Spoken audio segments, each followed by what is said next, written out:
Sango, Sango lukoso, balẹ̀ koso, balẹ̀ agbọ̀rọ̀dún, àbínà lẹ́nu, àbínà lójú, àbínà ní gbogbo ara wáìwáì. Sango àfẹ́dùn ṣeré bí kòtó, Sango ni mo ń. Hello guys, yeah, this is your boy Tunde Fitila. Yeah, I just remember that is how Sango is being praised. Today's episode, like I said, is a very special episode. All you need to do, sit back, watch, and do it. Thank me later. Remember to subscribe, remember to share, to like, and comment. I love you all. See you later. Destroy my reputation. I mean, come off it. She did not even mention your name.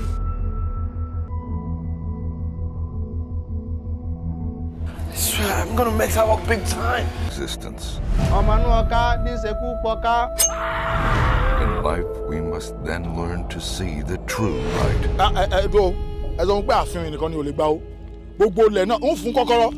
As many acres as you want. You can remember the place where we visited. I remember. For in life, no one can take away our lust and dreams. Nor can they take away the strength, courage, and indomitable spirit that we all carry inside. Today is our Independence Day!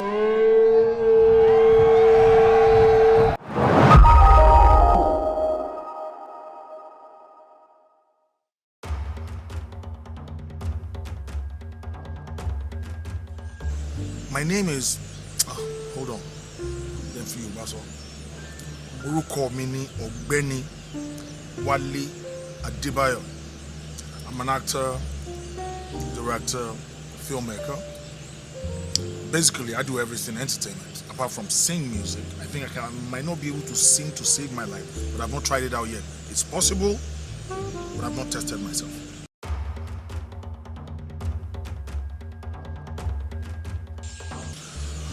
Oh well, Akponle Wagon. Timba Kauye ọmọ tí daddy mi bí. Position mi bí àwọn àjẹ́ bí i 7 and 8. So Akpo gan. But I'm from Ondo town in Ondo state. Láti ìdílé Ojomu of Ondo kingdom. So I'm like blue blood, I'm royalty. I'm not just boasting about it, but you know, when you're royalty, you can't help it. You know, like they say, when you're big, you're big. I'm royalty from Ondo town, but I don't go about trying to show people I'm royalty, but you know, I am, sort of. Alright? So, and I've not been home in a while, but if there's one thing that I appreciate is the culture that my family represent, you know, from such a big family name like that. And it's one thing that we've all tried to inculcate, you know. I think I can conveniently say that my background shaped some of the stuff that I eventually ended up being, growing up and being an adult and all that, you know.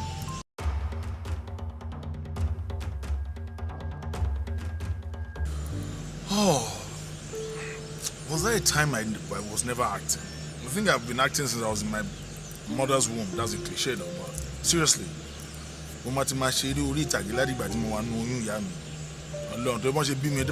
Drama. But before I was able to like tell myself this is what I really wanted to do, I wanted to be an actor. I started secondary school in Satellite Town. I did some of my education in Ondo town too. I think that would be in the late 70s or thereabout. I went to Ondo for like a year, and I went to St. Catherine's primary school. Let me try and pose like if I know the street of my hometown very well. St. Catherine's primary school is in Ojulumo, right? I hope I got that right. I know some people are opening their files and all that. Well, I mean, if I got it wrong, it's all right. I still went there for a visit in 2014 or thereabout. of course, Saleh Secondary School, then Obafemi University. Now, between this period of my growing up and trying to find out whether I'm good in acting or not, I've been doing some other stuff, you know. By 1989 or 1990, after I left, you know, high school, secondary school, I already created a theater group, Dynamic Evergreen Theater Association, DETA. I created it with some of my friends. Then in 1989, I appeared on television for the first time too. So there was never really a time I wasn't trying to be in the industry.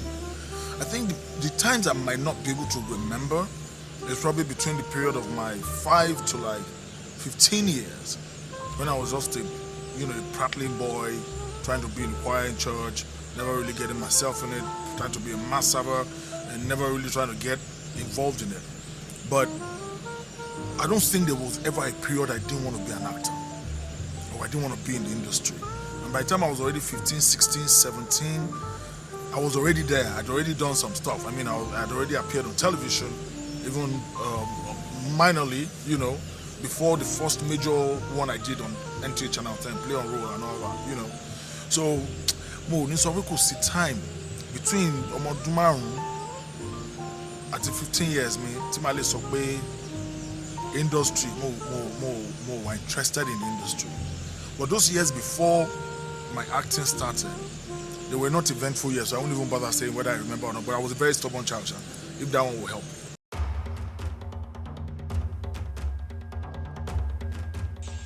All right, my first opportunity came on NTA Channel 10 via Auntie Julie Coker. You know, we all know her. She's an icon in the industry. And we had done something for the 8th week in 1989 at the National Theatre. And she saw us and she was like, and this was like a school job. It was a secondary school, Saleh Secondary School, but it was the school board that said we should come up with something for the 8th week. And we did, and we took it to the National Theatre, and you know, after performing, a lot of the big names we know today, Sonny Rabo and everybody was there. And you know, they just was like, oh, you need to be on television. So the next, I think it was about a week or 2 weeks later, we went to NTA in Victoria Island, and they were taking us from one producer to the next. Mr. Dada, you all know him. When you see the credit roll on most NTA programs, you'll see his name there, you know, and all that. They took us to his office, from there to another office, before they now took us to the producer's office. And one of the producers now said, oh, he was definitely going to use me for his regular weekly play that he produces for Channel 10, Who's Coming Home for Christmas. It ended up being Who's Coming Home for New Year. I didn't forget, you know, your first acting stuff always has a way of leaving either a bitter taste or a sweet taste, but it leaves a taste of some sort, you know. So I think it was when they showed it in 1st of January 1990. And that's why I tell people, I started counting. I don't think about what I did before on some small plays on television. You know, this was my first major. I played the lead in it. You know, even though it was shot in the studio and all that, but I played the lead. So I tried to say, okay, let me just say that I got into the industry in 1990, because the first time that my mug, my face was shown on television was January 1st, 1990, even though it was midnight. If I started December 31st, around 11:30, and ended 12:30 January 4th. So I'm the only guy that acted in 2 years. I acted in 1 year in 1989, and I continued acting into 1990. You know, so I'm a 2 years actor in between. I broke 2 years in a row. You know, I like to tell myself that. But it was from there that I told myself, I think I should explore this further, because the directors I worked with and the camera crew and everybody They felt they saw something, you know, but what they saw would not have was only cemented by the time I now got the breakout role of my life, which was the movie Sango, the Legendary African King by Femi Lasade. And by then, everybody already accepted the fact that, oh, so this boy can really act. He wasn't pretending, you know? Well, and basically, you know, stardom comes with its own highs and lows. You know, we try to hide the lows because there are times when the pressure can be too much. And then when you get into the public eye at such a young age, I mean, I wasn't pretty that young. I was about 20, I think I was about 26. I was in the university studying law, you know, and then I auditioned for the role and I got it. And all of a sudden, from this strapping, young, satellite town raised boy to somebody that they're watching his movie in Atlanta, Georgia, in New York, and all over the country.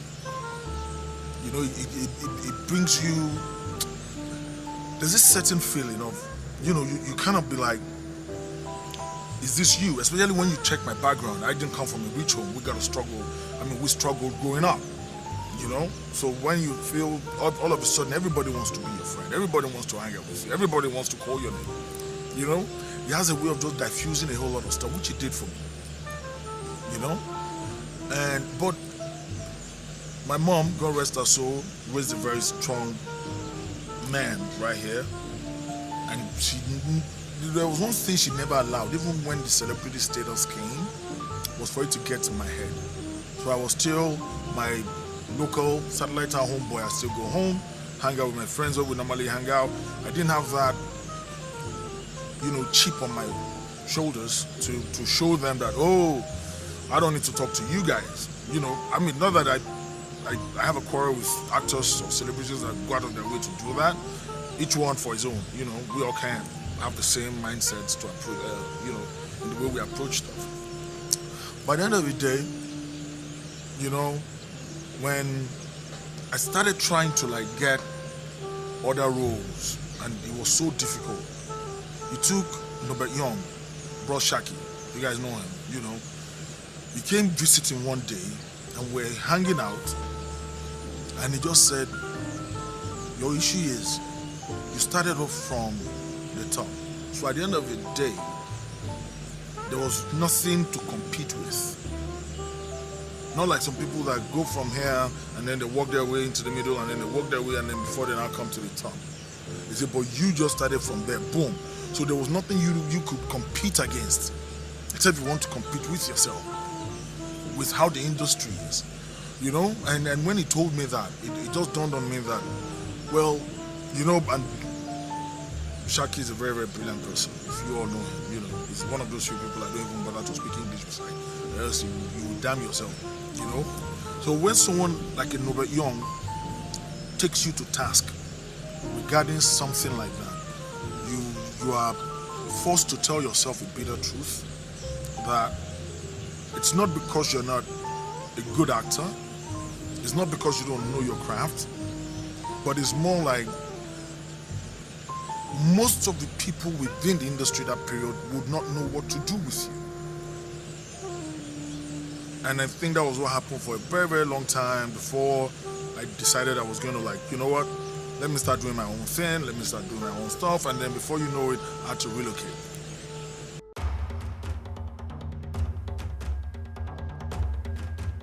Well, you know, I never tried to,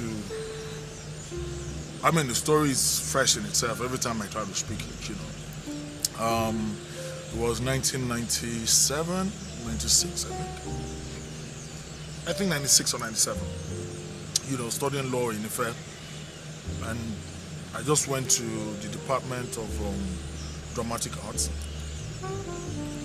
and I normally do stuff with them, you know, the likes of Bayo Bankole, Ernest Obi, John Njama, you know, and a host of others. Jude Aurora, you know, we were all in school together at that point. So I'll be in the department, and we'll do some stage plays together and all that.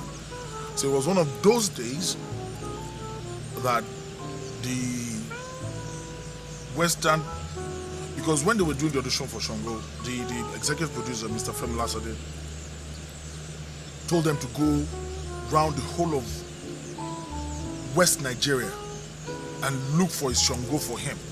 So they were going everywhere. They were touching every university you can think of just to find the person to play that would be perfect for the role. And I'm not being proud here. I didn't say I'm that perfect, but hey, I got the role, you know? So basically, Bayo Bankole just said, you know what? These people are here. I'm going to put your name down. I'm like, oh, I have a test in class. You know, said you speed it up so that my name can be called on time. I said, okay, if you're going to do that, let's do it. You know? And they called my name, jumped into the audition, faced the camera, did whatever I wanted to do, and I was out. But I remember that the role I enacted for the audition was a role that Ernest to be. There was this particular day, all of us just sat together, and Ernest and John, when they're, I don't know whether they drink, but when they're in their, when their creative muse gets to them, they can think of a whole lot of insanity. And one day they just said, you know what, let's do this poetic madness. And they just got a lot of crazy poems together. And we reenacted those poems on stage. And it was masterful. Those two guys are extremely talented. It was masterful. By the time we did it, the role I played, I just reenacted because I had to go tell Ernest, what should I even do with this? Or you just said, we reenact this one, that's a powerful role. So I said, okay, no problem. So I went in and I did it. And a month later, they sent a car to come meet me in school. I'm a poor boy. My father did not even have a car. My mother did not even have a car. But imagine when you're in university and a car comes in and they say they're looking for me. And I said, here I am. Take me. And they just came and they just said, okay, we need you in Lagos. It was probably the best ride of my life, Owner's Corner. Mrs. Lasseter, she didn't leave anything to chance. I had Pringles, I had lots of snacks in the car. I was like, this is the life, It was unique. It was outstanding. And then I got to Lagos, and Femi Lasseter, as soon as I walked in, he just said, I told you this is my show. We hadn't even met me before. But I walked into his office and he took one good look at me, and then I looked at the television screen. And they said he had been staring at that screen for the last 5 days. He did not take the screen off. And the screen had my face paused on it. So it was more of an opportunity that I was prepared for during that period. Now, going into the acting itself proper, it was a huge role. I would not diminish it for anything. It was a huge, huge role. And one of the most difficult roles to play, the roles that people can actually read up and say, what was this person characterized well enough by the actor? The historical importance of the story itself cannot be undermined, because Sango himself is a deity that's been worshipped all across Yoruba-speaking people, anywhere in the world. And if you know how the Yorubas are, everything has a cultural existence with the Orikis and the Ewi and all that, So it's more of, if they say this is Sango in his might, in his strength, in his kingdom, in his uniqueness, you would need to be able to live up to those stories that have been told about him. So it was a huge task in having to go out from yourself and immerse yourself into a character you never really knew about, into a character you probably did not grow up knowing, because they won't let us know about deities that, they were such an important force because we're Christians or we're Muslims or we have other religion that was slightly different from our cultural religion, and nobody wants to attach themselves to. our culture, our tradition, our religion, not to be called an atheist or something worse, you know? So for me to dig into trying to learn about the personality of this huge god, Sango, the god of thunder and lightning, it took a lot. He actually took a lot from me. And Mr. Fremla said he didn't spare anything at all. He went to the library, got me books. I mean, I was having books this tall to read. But you know, by the time I was done reading it, I think I learned a lot, not just about the deity Sango, but about how fierce and how important the Yoruba pantheon of gods are. Today we sort of streamline it, but we cannot ignore the fact that there was a period when these people were huge and they were worshipped and it was beautiful. I mean, if you still go to South America today, some of them do not play with it. They still worship our deities with passion and fervor.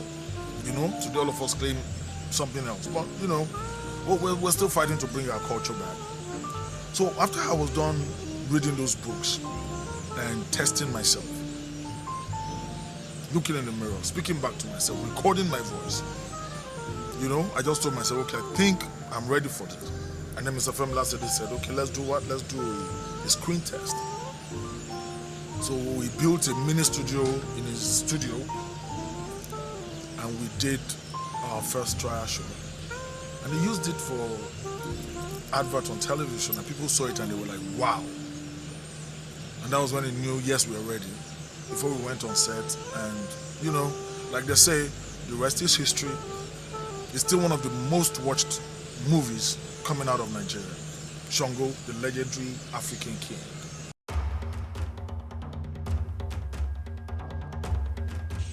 Now, let me say that yes, I love acting. No, I don't love acting. I am acting itself. I mean, it's taking over my entire system.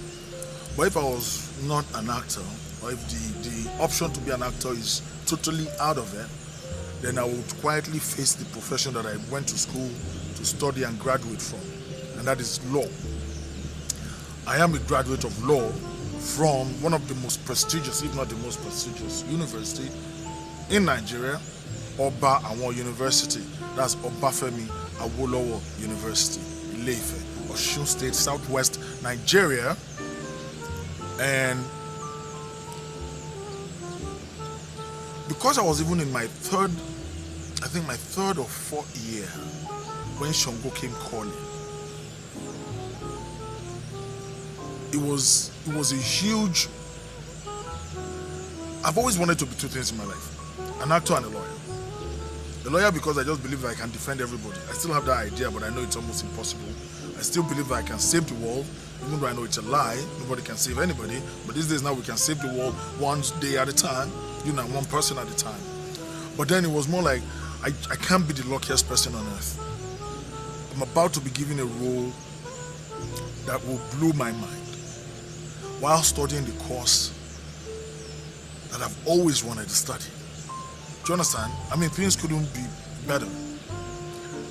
For our first 1 week of shooting in Ilorin, I had to be driven to school and back to Ilorin practically every day because I was having my exams during that same period. So they will wait for me. I will go in the morning. I'll leave Ilorin around 6 in the morning. I will come to Ife. I will do my 8 to 11, 12 to 4 exams, and as soon as I'm done, boom, I'm inside the car. We're going back to Ilorin again to shoot. When I'm done, I come back again. There was a day I had to take a very good friend of mine, Bimbo Jalai. Yes. I had to take her with me on set because she needed to be reading and did snap of what we're going to be doing the next day in exams, you know? So if I wasn't acting, I was also already attuned to knowing that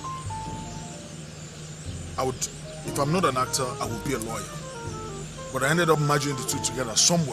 There was a way the two found a way to coexist within me. For anybody that knows me, I'm an activist. Everybody knows that. I believe in justice, and I believe everybody has a right to their own. And I believe nobody should be intimidated, nobody should be abused, nobody should be subjugated. So, and I go out of my way to fight it the best way I can. There's no perfection anywhere. We only strive to make sure that the world is a better place for everybody to live in. So if I was not an actor, I would be a human rights lawyer, like a Femi Falana and the rest of them, you know. That's probably the next job I would have taken all seriousness to.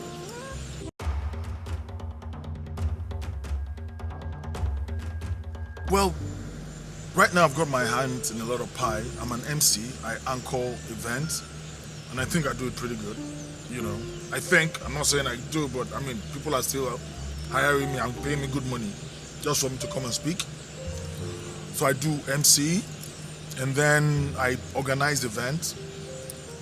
I also own my own entertainment company, Box Office Entertainment LLC, here in the United States. I'm a director. In the last year and a half, I think I must have directed 2 movies. You know, some of them will be coming out very soon. I've acted in them also. And I'm still planning to shoot mine when we are through with all this scenario that the world is facing right now, you know, but it's in the works, you know. And I still have a lot of scripts on my table that people have already sent to me that they are hoping that I will be the one to direct. So I know this next year and a half, next 1 year, 2 years, I already have jobs lined up like 6 that I'm going to direct. This is not mine. Then for me, I've got 2 that's mine, you know. And like I said earlier on, because of the opportunity that all these streaming services afford us or offer us, it's so easy to just say, what are their standards? So that at the end of the day, as long as you meet the standard of a Prime, Amazon Prime or Netflix, definitely you would have your movies streamed on all these various platforms and all that.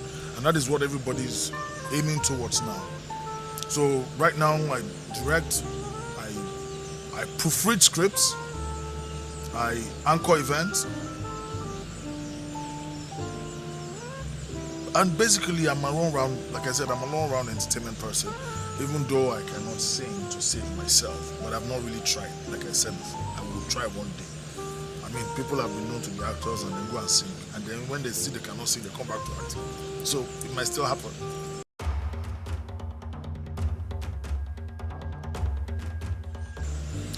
You know, life is not straight. You know, life. We all like the fact that we always say life is like a roller coaster, right? It goes up, and we're all excited and we're screaming, woo, and then it goes down, and we're all like scared, and then it goes up again. So I am one of those who have somewhat come to a conclusion that as long as you know yourself, as long as you're determined with yourself, within yourself, for yourself, by yourself, to make something of yourself, no matter the disappointment, because they will come. And I've faced a whole lot of it, a lot. But because I always believe in one thing, what you strive for by yourself, not what other people encourage you to do, not what other people tell you you can be. What you tell yourself is your strength. What you tell yourself that you are capable of doing, those are the things that will sustain you when those difficult periods come. And trust me, they will come. Rich men with all their billions have been known to go through spate of disappointment and depression. Poor people have also found a way to make themselves happy, even within their environment, because they were determined that their condition is not their fault and they are going to come out of it. They might not know when, but it is that chase, that race, that yes, I can get out of this squalor. that pushes them to continue to look for ways to do it. Do you do it? Do they achieve it? We might not know that, but it doesn't stop them from trying. Because at the end of the day, when the lights are out and you lay down, your thoughts are yours, your experiences are yours, your expectations are yours. Every other thing surrounding you is either an aid or a drawback. But no matter how you want to look at it, everything you feel is yours. So you must find a way to internalize what you want and then go out there and make it happen.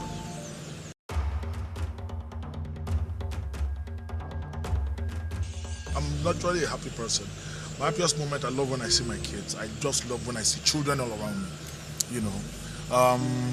But the main one was being at the premiere of Sango, the movie, and seeing my mom and my dad, and then all those important, big men that I've read about in newspapers sitting beside me and making me really feel good. That is one happy moment in my life.